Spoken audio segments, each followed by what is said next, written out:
Happy Friday, everybody.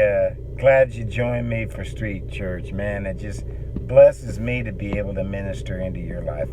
I just only hope that you guys are getting half as blessed as I am. God is so good. And every time, for the past 20 plus years, every time I minister into people's lives, man, I just get blessed. The Lord is faithful. But I hope you guys are grabbing a hold of this stuff. I hope that you guys are just moving forward with this and not falling into that trap of offense that we've talked about. We've been talking about identification with Christ, and there's just too much to go into right now.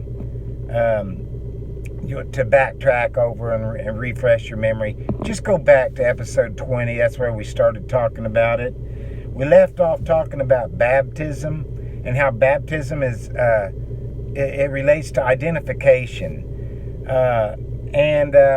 When you get baptized, you're identified with Christ. Now, I'd like to bring to your remembrance real quickly when we were talking about types and shadows, typologies. The Apostle Paul in 1 Corinthians 10, I believe it is, he told us, man, to look at the ancient Hebrews coming out of Egypt as a type, an example for us today to look after and to follow. There's deep theological truths involved in this, man. And we talked about how Egypt is a type of the world. The Hebrews coming out of Egypt is a type of us coming out of the world.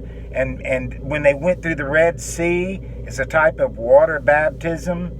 And listen, man, that's remember when they went through the Red Sea and then God closed up the waters on that Egyptian army, those Hebrews never had to worry about Egypt again, man. They never had to worry about that Egyptian army ever again. And that's what happens to you when you get identified with Christ.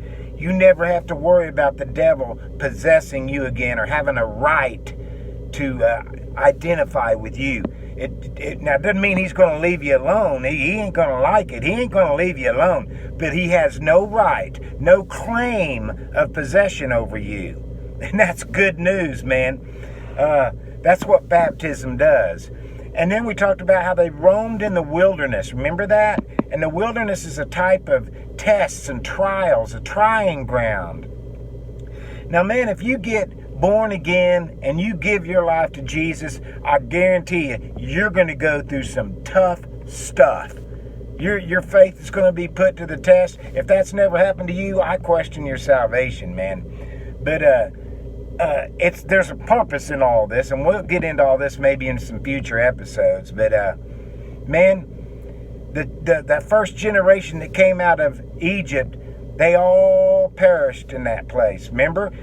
All they could do is complain. Every time the going got tough, all they could do is complain. And they actually started saying, we were better off in Egypt as slaves, in bondage. And they craved to go back to that way. And I've seen a lot of people pray that prayer, man. Lord, come into my life. And then when they go and they're led by the Spirit into the wilderness to be tested, all they can do is complain. They have no clue that God's at work, man, ready to perform miracles. No clue. Beloved, don't be one of those people, because that generation perished in the wilderness. I want you to find the promised land, man. And that's maybe where we'll go next time, because when the second generation, that whole generation died except for Joshua and Caleb.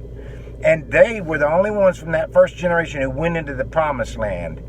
And that's where I want you to go. Come with me to the promised land, man.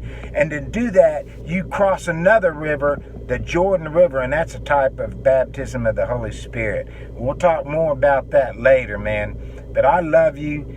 Go and have a blessed weekend, and we'll see you next time on Street Church. Love you.